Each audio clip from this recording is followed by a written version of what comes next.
ایسا ہی ہے نا، مومنوں کا مال، مسلمانوں کا مال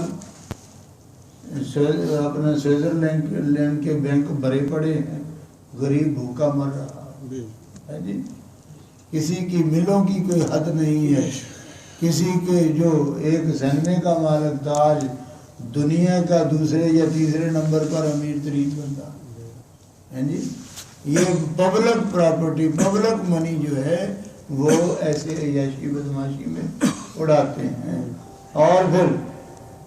امانت کو مال غنیمت بنا لیا جائے گا۔ یہ ہمارے مال جو ہے بینکوں میں ہم رکھتے ہیں جی، ان کی مرضی ہو دے دیں،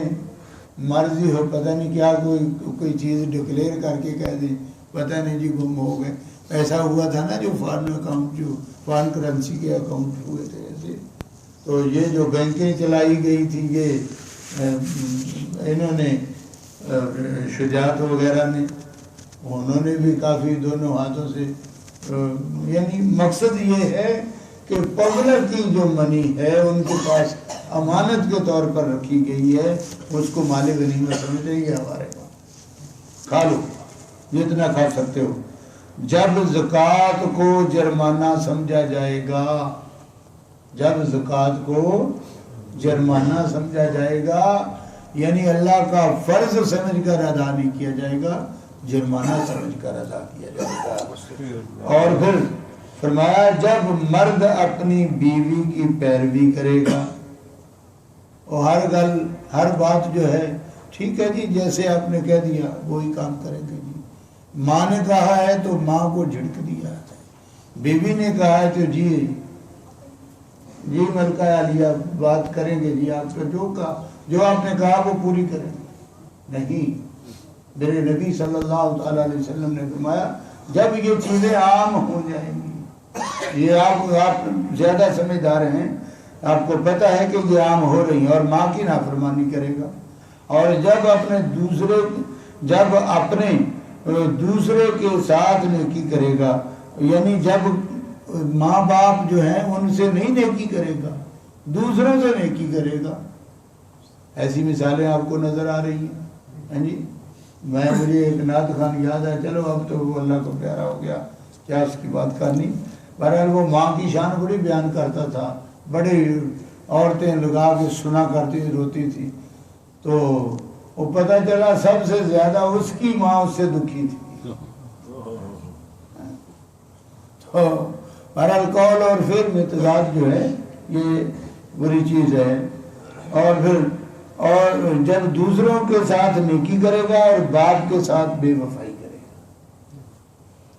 نہیں جی ڈیڈی تو آپ چھوڑو، وہ میرا فرینڈ ہے، میں تو فرینڈ کی بات مانوں گا۔ ماں باپ ایسی عظیم ہستیاں ہیں بھئی، دیکھو میرے نبی نے کہہ دیا جنت ماں کے قدموں میں ہے، یہاں پر یہ نہیں فرمایا وہ نمازی ہوگی، حاجن ہوگی، قاری قرآن ہوگی، تہجد گزار ہوگی تو پھر اس کے قدموں کے نیچے جنت ہے، نہیں، فرمایا وہ جیسی بھی ہے تیری جنت اس کے قدموں میں، تیری جنت اس کے قدموں میں۔ خواجہ حسن بصری رحمۃ اللہ تعالیٰ علیہ، آپ کو ایک بندے نے آ کے بتایا حضرت میں نے رات کو خواب دیکھا آپ جنت میں ہیں اور آپ کے ہونٹوں پر آپ کے ایسے چہرے پر ہیرے جواہرات لگے ہوئے ہیں، موتی لگے ہوئے ہیں، چمک دمک رہا آپ کا چہرہ۔ آپ نے فرمایا تو نے سچ دیکھا، تو نے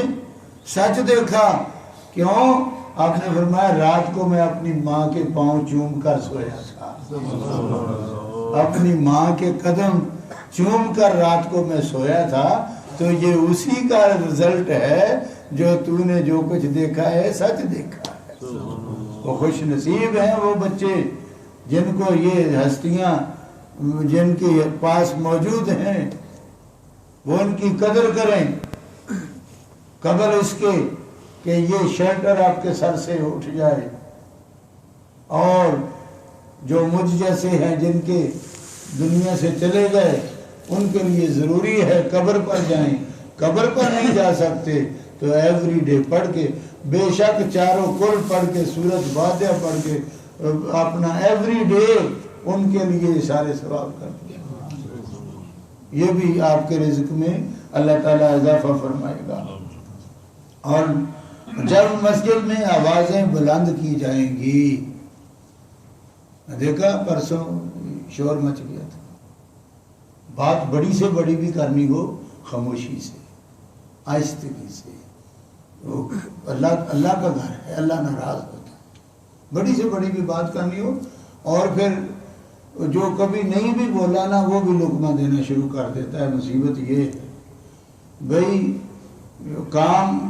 کوئی نہ کوئی اختلاف رائے، میرے نبی نے فرمایا میری امت میں اختلاف جو ہے، اختلاف امتی رحمت، یہ رحمت والا اختلاف ہے، اس میں کوئی عداوت یا کوئی رنجش یا کوئی ایسی چیز نہیں ہے۔ ایک بندہ کہتا ہے جی یہ یہاں پر کھوٹا گاڑ دیجئے، کوئی باہر سے مسافر آئے گا، کوئی جانور ادھر باندھ کے تو اندر جا کے نماز پڑھ لے گا، دوسرا آئے گا وہ اکھاڑ کے پھینک دے گا کہ کیوں جی، رات کو اندھیرے میں کوئی بندہ آئے گا نماز پڑھنے کے لیے، اس کے پاؤں میں لگے گا، اس کو وہ زخمی ہو جائے گا۔ نیت دونوں کی نیک ہے، اللہ دونوں کو ثواب عطا فرمائے گا۔ نیت کا حسن، یعنی حسن ظن رکھنا چاہیے، خوبصورتی نیت کی ہونی چاہیے۔ اور پھر فرمایا اور کمینہ شخص قوم کا سردار بنایا جائے گا۔ اللہ اکبر، یہ صاحب نے نہیں کیا، نیچاں دی اشنائی کولوں فیض کسے نہیں پایا، ککرتے انگور چڑھایا ہر گچھا زخمایا، اللہ اکبر۔ اور پھر فرمایا اور کسی شخص کے شر سے بچنے کے لیے اس کی تکریم کی جائے کہ یار بڑا بدماش جہا بندہ جی، بڑا گن پوائنٹ تے بہت کچھ کر جاتا جی، یار کھڑے ہو کے دی عزت کرو انہوں کو، آؤ جی بیٹھو جی چوری صاحب، آؤ جی ماشاءاللہ جی تسی بڑا سونا سوٹ پایا جی، بڑے سونے لگ دے جی ماشاءاللہ چوری صاحب، وہ دیئے 4-5 تعریفاں کرنیاں۔ فرمایا اے جدوں وہ قیام جانی وہ دیتے عذاب اس قوم تے، پھر میری امت تے ادوں عذاب آ سکتا جی جدوں یہ چیزاں آ جائیں کہ کسے بندے دے وہ دے شر تو بچن لی وہ دی عزت کی جائے، اور ریشم پہنا جائے گا، ریشم عام، ہمارے ینگسٹر بھی کیئرفل ہو جائیں، یہ ریشم مردوں کے لیے نہیں ہے، یہ ریشم جو ہے یہ لیڈیز کے لیے ہے۔ اب سونے کی چوڑیاں وہ سارا زیور عورتوں نے اتار دیا، وہ ینگسٹر نے پہن لیا ہے، عورتوں نے اتار دیا، وہ پہنتی نہیں ہے، اب بچوں نے پہننا شروع کر دیا۔ بھئی یہ جہنم کی آگ ہے، میرے نبی نے کہہ دیا اس سے بچنا چاہیے۔ تو اور گانے والیوں کو گانے والیوں کو گانے کے لیے رکھا جائے گا۔ آج کل یہی ہوتا ہے نا، وہ ایک طرف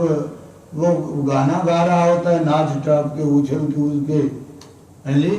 وہ ایک چینل پر میں نے دیکھا، یہ ابرار ایک چینل پر دیکھا وہ قرآن کی تفسیر بیان کر رہا ہے، سبحان اللہ۔ میں نے کہا اللہ معاف کرے، اللہ تعالیٰ اپنے حبیب کا صدقہ پناہ میں رکھے، اور آلات موسیقی کا رواج عام ہوگا۔ یہ 15 چیزیں میرے نبی نے گنوا دی، اور اس امت کے پچھلے لوگ اگلے لوگوں کو برا کہیں گے، جو گزر گئے پیچھے ان کو اب آنے والے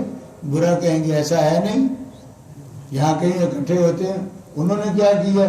وہ تو جاہل تھے، وہ تو ان پڑھ تھے، اور خدا کی قسم اگر وہ جاہل تھے تو میں سمجھتا ہوں کہ تم پھر ابو جہل ہو،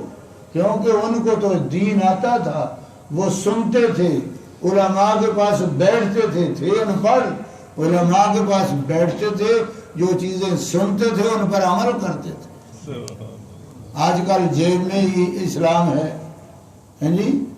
موبائل نکالا جی، قرآن بھی آ گیا باہر، اسلام بھی باہر آ گیا جی، نماز بھی جیب میں ہے، قرآن سارا کچھ جیب میں ہے. میں کبھی کہتا ہوں یار قرآن اٹھاؤ اس کی تلاوت کرو. نہیں جی میں قرآن پڑھ رہا ہوں ایسے ہے. بھائی تھوڑا سا کچھ اپنا رکھو. پھر سرکار دو عالم صلی اللہ علیہ وسلم نے فرمایا ان حالات میں تم سرخ آندھیوں کا انتظار کرو، یا فرمایا یعنی وہ زمین میں نصف زمین میں وہ دنسایا جائے گا. یعنی اللہ تبارک و تعالیٰ جل شانہ کے لاڈلے محبوب صلی اللہ تعالیٰ علیہ وسلم نے اس طرف اشارہ کیا کہ قوم جو ہے اس کو